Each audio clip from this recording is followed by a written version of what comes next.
मतदारांच्या थेट गाठीभेटी घेणे हे मी गेल्या 2-2.5 महिन्यापासून सुरू केलेलं आहे आणि जवळपास सगळा मतदारसंघ माझा आता फिरून झालेला आहे. तसं बघायला गेलं तर 2019 पासून सातत्यानं मी प्रत्येक गावाच्या प्रत्येक शहराच्या संपर्कात राहिलेलो आहे आणि त्यामुळं मला गाठीभेटी किंवा नवीन वेगळी अशी फारशी तयारी करावी लागली नाही. फक्त यावेळी मी जो निर्णय घेतलेला आहे किंवा स्वाभिमानी शेतकरी संघटनेनं जो निर्णय घेतलेला आहे की आघाड्यांच्या याच्यामध्ये न गुंतता स्वतंत्रपणाने निवडणूक लढवायची, हा निर्णय मी गावोगावी जाऊन लोकांना सांगतो आहे आणि लोकांच्याकडून त्याचं उत्स्फूर्तपणानं स्वागत होतं आहे. हा अनुभव मला आला.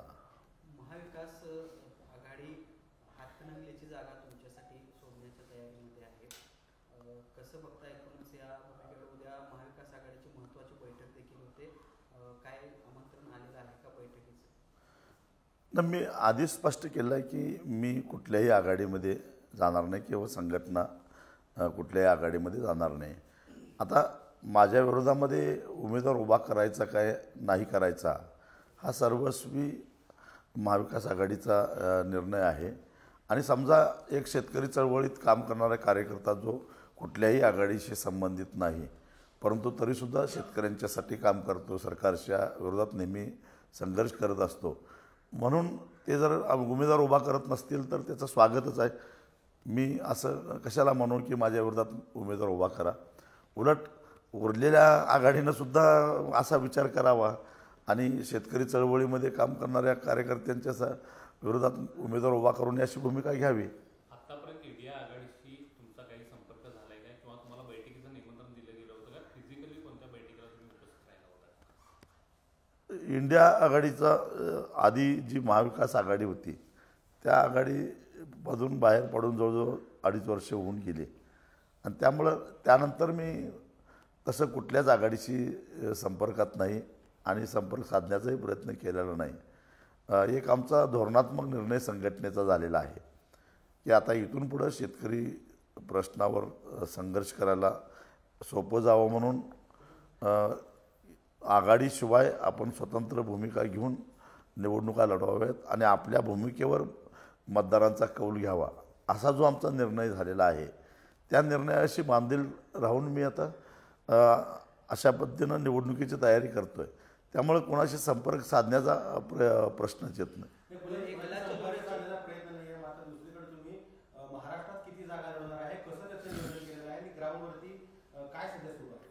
आमचा निर्णय झालेला आहे की 5 ते 6 जागावर उमेदवार उभा करण्याचे, परंतु तुम्हाला सगळ्यांना माहीत आहे की निवडणुकीमध्ये प्रचंड पैसा खर्च येतो आणि स्वाभिमानीकडं असं काही इलेक्ट्रॉल बॉन्ड्स नाहीत किंवा असं काही स्वाभिमानी पक्ष इतका मोठा नाही आहे की कोणी पक्षाला देणगी द्यावेत.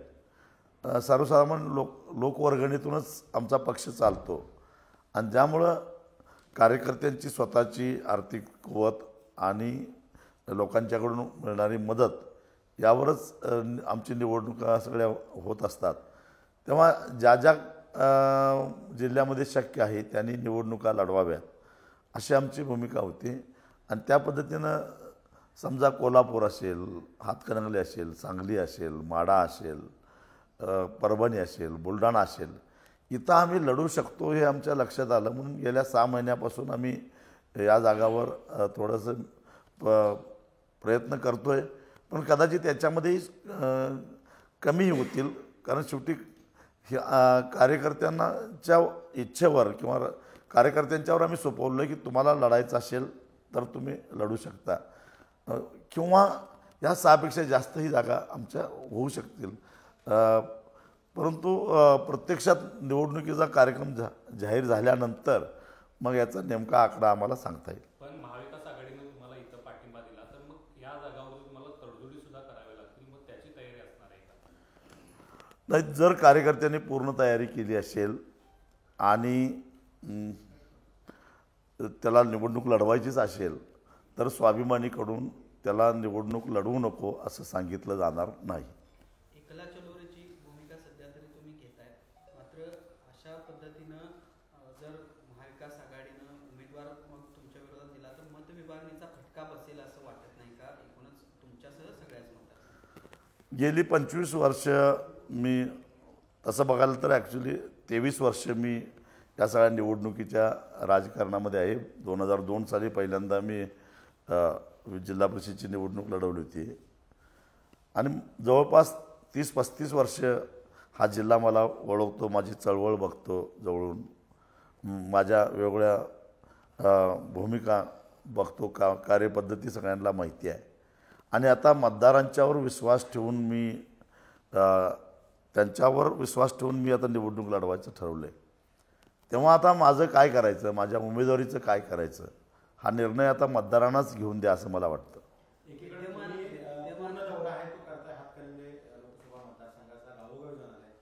विद्यमान खासदार जे आहेत ते एवढा निधी आणल्याचा दावा करतायत, मध्यंतरी त्यांनी प्रेस कॉन्फरन्स घेऊन जाहीर पण केले, ते देखील आता वरवर फिरायला लागले.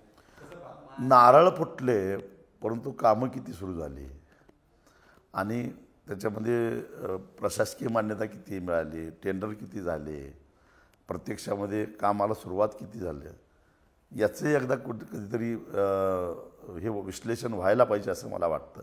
निवडणुकीच्या तोंडावर अनेक वेळा नारळ फुटतात परंतु पुढं काय होतं सगळ्यांना माहिती आहे.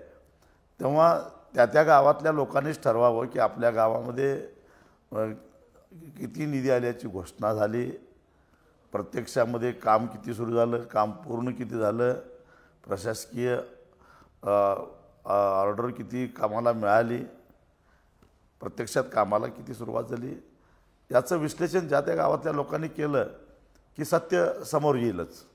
मुख्यमंत्री आहेत ते तुमच्या एकनाथ शिंदे जे आहेत ते 8 तारखेला पोरुषमध्ये येतात अशी माहिती समजते. मोठा भव्य दिव्य मेळावा आहे महिलांचा, तो येत आहे. कसं पाहताय तुमच्या मतदारसंघामध्ये मुख्यमंत्री येऊन एक प्रकारे निवडणुकीच्या पार्श्वभूमीवरती हा मेळावा येत आहे? बघा, ही निवडणूक आहे आणि निवडणुकीमध्ये प्रत्येकजण आपल्या विजयासाठी प्रयत्न करणारच. त्यामुळं मुख्यमंत्री त्यांच्या उमेदवाराच्या प्रचारासाठी किंवा त्याला पोषक ठराव म्हणून येत असतील तर तो त्यांचा अधिकारच आहे. किंवा शेवटी लोकशाहीमध्ये कोण कुठं किती वेळा जावं आणि किती वेळ द्यावा हा ज्याचा त्याचा प्रश्न आहे.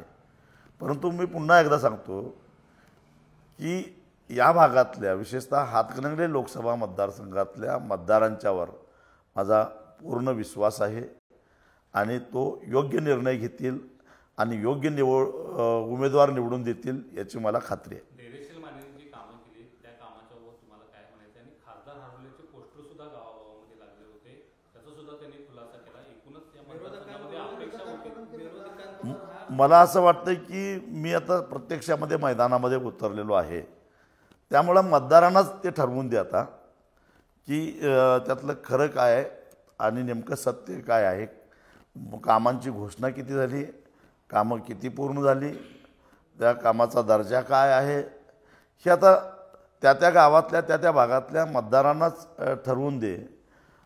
आणि मग हे योग्य आहे, हे बरोबर आहे की आधीचे 10 वर्षे 9 ते 19 या काळातलं माझी एकूणच लोकसभेतली भूमिका, लोकसभेमध्ये मांडलेले वेगवेगळे प्रश्न, वेगवेगळ्या समस्या, रस्त्यावरच्या चळवळी, त्यावेळी सर्वसामान्य जनतेच्या प्रश्नावर स्पष्ट भूमिका घेऊन मी जेव्हा रस्त्यावर आलो त्यावेळची माझी एकूण भूमिका हे बरोबर आहे.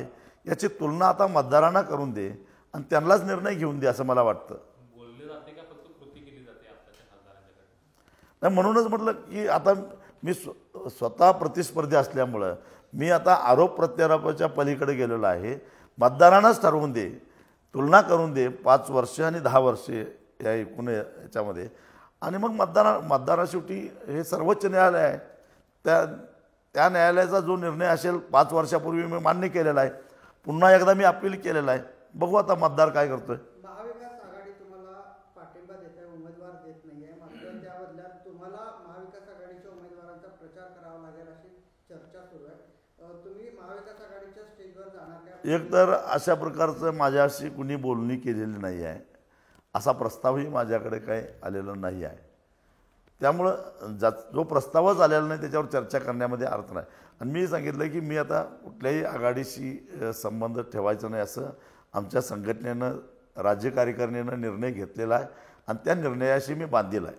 दुसरा एक प्रश्न आता म्हणजे नागपूर गोवा शक्तीपीठ महामार्ग जो आहे त्या संदर्भातल्या हालचाली सुरू झाल्यात.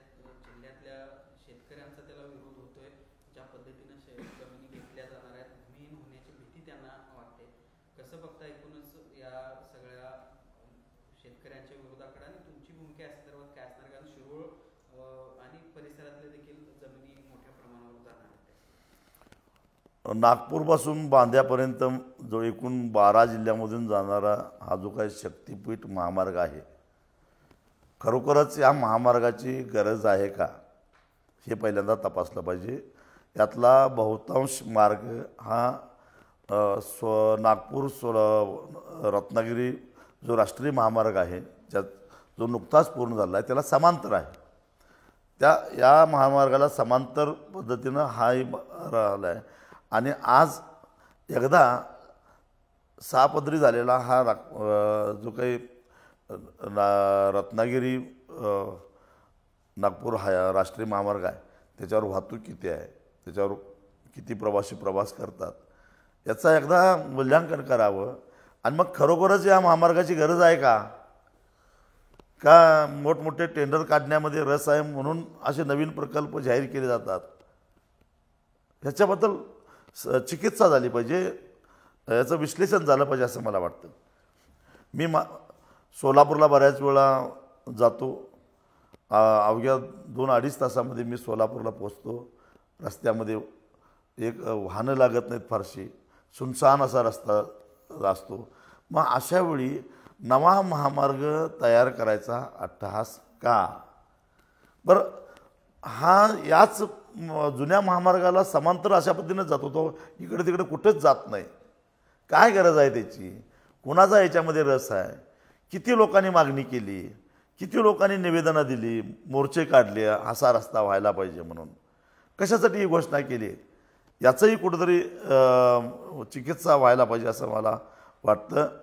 आणि तरीसुद्धा जर तुम्ही सरकारनं शक्तीपीठ करायचं असेल तर खुशाल करावं. पण आईच्या जीवावर बाईजीचा उदार कशाला चाललं पाहिजे? एकतर 2022 साली भूमी अधिग्रहण कायद्यामध्ये अतिशय वाईट पद्धतीनं दुरुस्त्या केल्या. शेतकऱ्याला न्यायालयामध्ये जाण्याचा अधिकार काढून घेतला. शेतकऱ्याच्या संमतीचं त्याच्यामधून क्लॉज काढून टाकला आणि शेतकऱ्याला दिला जाणारा मोबदलासुद्धा 60% कमी केला. म्हणजे नागपूर रत्नागिरी जुन्या महामार्गाला ज्यांची जमीन गेल्या त्यांच्या रकमेच्या केवळ 40% रक्कम ही या नव्या महामार्गामध्ये ज्यांची जमीन जाणार आहे त्यांना मिळणार आहे. बागायती शेती आहे सगळी. आणि मग अशा परिस्थितीमध्ये शेतकऱ्यांच्या शेतजमिनी हिरावून घेऊन त्याच्यावर रस्ता करून शेतकऱ्यांना देशोधडीला लावून कुणाचा विकास साधणार आहेत आणि शेतकऱ्यांची थडगी बांधून त्याच्यावर जर कोणी विकासाचे मनोरे बांधतो असं म्हणत असेल तर त्याला माझा ठाम विरोध आहे. कुठं कधी नागपूरला जाताना किंवा सोलापूरला जाताना ट्रॅफिक जाम झालं, जसं मुंबईला जाताना ट्रॅफिक जाम होतं, अशा काही घटना घडल्यात का? तासनतास रस्त्यावर ताटकळत राहावं लागलं. अशा अगदी पंढरपूरच्या एकादशीला सुद्धा कधी असं नोंदी नाहीत हे ट्रॅफिक जाम झाल्याचं. मग हा नवीन महामार्ग करण्याचा अट्टहास का? या प्रश्नाचं उत्तर सरकारनं द्यावं. साहेब, भाजप आणि राष्ट्रवादीच्या जवळचे जे साखर कारखानदार आहेत त्यांच्या 660 कोटी रुपयांच्या कर्जाची हमी राज्य सरकारने घेतली आहे. यापूर्वी राज्य सरकारनं हमी घेणार नाही अशी स्पष्ट भूमिका घेतली होती. मात्र आता लोकसभा निवडणुका डोळ्यासमोर घेऊन ही भाजप या निधीची खैरात करते असं वाटतं? 100% बरोबर आहे. मला वाटतं की 1 महिन्यापूर्वी अजितदादा पवारांनी सुद्धा अशी भूमिका घेतली होती आणि त्यावेळी त्यांच्या भूमिकेचं मी समर्थन केलेलं होतं. पण आज अजितदादांनी सुद्धा आपली भूमिका बदललेली दिसते. मुळामध्ये आधीच्या सरकारच्या काळामध्ये म्हणजे काँग्रेस राष्ट्रवादी सरकारच्या काळामध्ये मोठ्या प्रमाणामध्ये साखर कारखानदारांनी कर्ज उचलली, NCDC कडून उचलली, त्याचबरोबर MSC बँकेकडून उचलली. त्या कर्जाला राज्य सरकार त्या कर्जाची हमी घेत होतं. त्यातली बहुतेक कर्ज थकीत गेली म्हणून राज्य बँक अडचणीत आली. अनेक कर्ज बुडाली. सरकारला तिजोरीतले पैसे भरावे लागले, कारण हायकोर्टानं तसा आदेश दिला, तुम्ही हमी दिली तर पैसे बँकेला वर्ग करा. मग असं असताना एक धोरणात्मक निर्णय सरकारनं घेतलेला होता की इथून पुढं कोणाच्याही कर्जाला हमी द्यायची नाही. मग ते धोरण का बदललं आणि ज्या साखर कारखान्यांच्या कर्जाला हमी दिली ते एका विशिष्ट ग्रुपमधलेच कारखाने कसे, विशिष्ट पक्षातलेच कारखाने कसे, मग बाकीच्या कारखान्यांना का दिली नाही? जे विरोधी पक्षातल्या नेत्यांच्या ताब्यामध्ये कारखाने आहेत त्यांना का दिले गेले नाही? अगदी स्वपक्षीयातले सुद्धा गोपीनाथ मुंडे यांच्या परिवारातले जे काही साखर कारखाने आहेत त्यांना का हमी दिले नाही? याही प्रश्नाचं उत्तर कुठेतरी सरकारला द्यावे लागेल.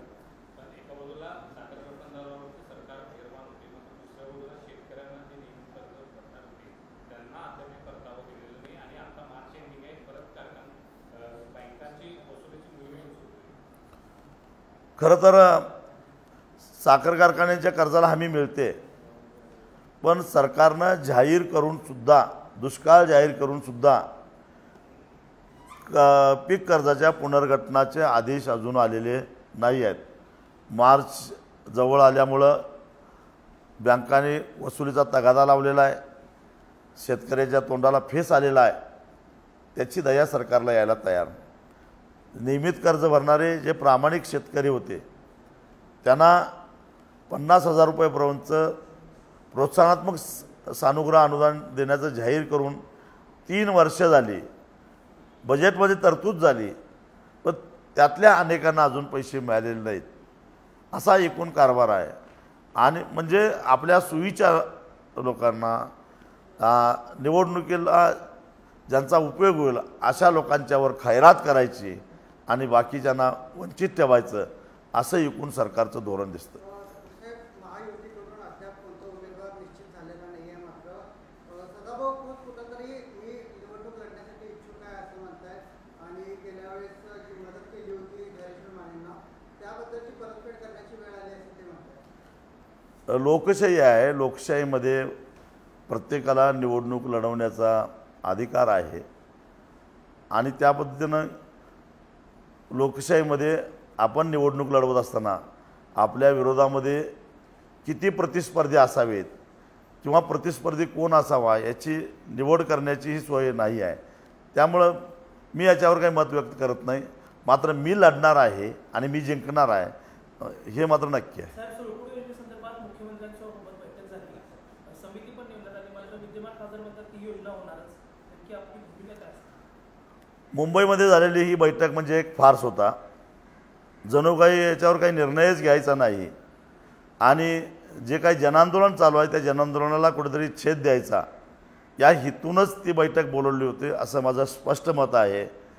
आणि मला आश्चर्य वाटतं की जिल्ह्यामध्ये जी काही धरणं आहेत त्या धरणातलं पाणी पिण्यासाठी, शेतीसाठी आणि उद्योगधंद्यासाठी जे आरक्षण आहे ते आरक्षण ठरलेलं आहे. त्याच्यामध्ये काही बदल नाही आणि ते आरक्षण लक्षात घेऊनच वेगवेगळ्या योजनांना मंजुरी दिली जाते. ज्या अर्थी इचलकरंजीच्या पिण्याच्या पाण्यासाठी 2 वेळा मंजुरी दिली गेली, एकदा वारणेतून आणि एकदा सुळकुड योजनेतून, त्या अर्थी मंजुरी देत असताना कुठेतरी सिंचनाच्या पाण्यातूनच ती मंजुरी दिली, पिण्याच्या पाण्यातूनच ते कोट्यातूनच दिलेली होती. आणि मग जर पिण्याच्या पाण्याचं आरक्षण नसतं मग अधिकाऱ्यांनी मंजुरी कशी दिली? जे आज विरोध करतायत त्या पाण्याला तेच त्यावेळीसुद्धा ते मंत्री होते नामदार हसन मुश्रीफ. हे इचलकरंजीला येऊन मी तुमच्या शहरासाठी ही सुळकूडच्या पाण्याची योजना मंजूर केली म्हणून इचलकरंजीच्या चौकामध्ये साखर वाटून गेलेले आहेत. त्यांचीच कशी काय भूमिका अजून बदलते? साखर वाटताना त्यांना माहिती नव्हतं आपण सुळकूडमधनं पाणी आणतोय म्हणजे कागल तालुक्यावर अन्याय करतोय? आता अचानक त्यांची भूमिका का बदलली? आणि म्हणून याच्यावर सविस्तर चर्चा होणं गरजेचं होतं. परंतु ती चर्चा करण्याच्या ऐवजी घाईघाईनं आता एक अधिकाऱ्यांची समिती नेमू असं म्हणून निर्णय घेण्याचं टाळलं गेलं. वास्तविक पाहता पिण्याच्या पाण्याचं आरक्षण हे आहेच आणि त्यामुळं ते पाणी इचलकरंजीला देणं ही सरकारची जबाबदारी आहे. सरकारनं ती जबाबदारी पूर्ण केली तरी ठीक, नाहीतर जनता रस्त्यावर उतरून आपला अधिकार मिळवेल. भाजपनं आता निवडणुकीच्या तोंडावरती एक नवीन मोहीम चालू केली आहे. ट्विटर अकाउंटवरती सगळ्यांनी आता मोदी का परिवार असं लावायला सुरुवात केली आहे. अमित शहा असू दे, नितीन गडकरी असू दे, सगळ्यांच्याच ट्विटर समोर आता एक खरं तर या देशाचं राजकारण व्यक्तिकेंद्रित हे फार काळ चाललं नाही. पूर्वीच्या काळी अशाच पद्धतीनं स्वर्गीय इंदिरा गांधींच्या बाबतीत सुद्धा करण्याचा प्रयत्न काही मंडळींनी केला, परंतु ते फार काळ चाललं नाही. आणि त्यामुळं हा देश लोकशाही मानणारा देश आहे. हा देश डॉक्टर बाबासाहेब आंबेडकरांनी दिलेल्या संविधानाप्रमाणे चालणारा देश आहे. हा देश कोणा एका व्यक्तीच्या इशाऱ्यावर चालणारा देश नाही आहे. त्यामुळं असली व्यक्तिगत केंद्रित विचारधारा आम्हाला तरी मान्य नाही. मग ट्विटरवर मानायचं असेल तर आम आदमी का परिवार असं म्हणावं, कारण हा देश आम आदमीचा देश आहे, हा कोणाच्या बापाचा नाही आहे. देश विदेशातील प्रत्येक घडामोडींचे लाईव्ह अपडेट मिळवण्यासाठी आता साम टीव्हीच्या सर्व सोशल मीडिया प्लॅटफॉर्मला लाईक, फॉलो आणि सबस्क्राईब करा. तसंच सर्व नोटिफिकेशनसाठी बेल आयकॉन प्रेस करायला विसरू नका.